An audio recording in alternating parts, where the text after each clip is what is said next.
Le gouvernement espagnol a refusé d'autoriser les États-Unis à utiliser des bases militaires situées sur son territoire pour appuyer une éventuelle opération militaire au Moyen-Orient. Selon des sources officielles, cette décision concerne les bases navales de Rota et aériennes de Morón qui fonctionnent dans le cadre d'accords bilatéraux entre les deux pays et au sein de l'OTAN. Les avions ravitailleurs qui se trouvaient à Morón ou à Rota n'ont effectué et n'effectueront aucune opération de maintenance ou de soutien à ces attaques. Le gouvernement de Pedro Sánchez a déclaré que toute utilisation de ces bases pour des opérations offensives requiert une autorisation expresse du gouvernement espagnol et doit respecter le droit international.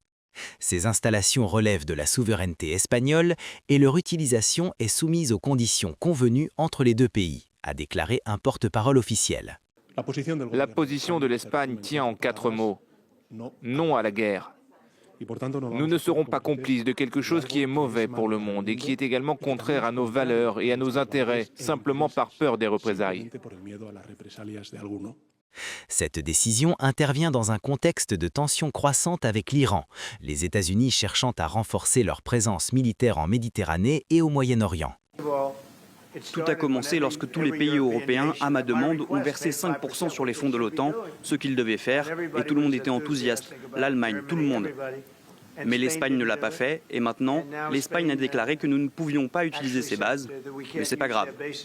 Les analystes soulignent que ce refus espagnol ne signifie pas la fin de la coopération militaire entre Madrid et Washington, mais témoigne de la prudence du gouvernement espagnol face à une possible escalade militaire.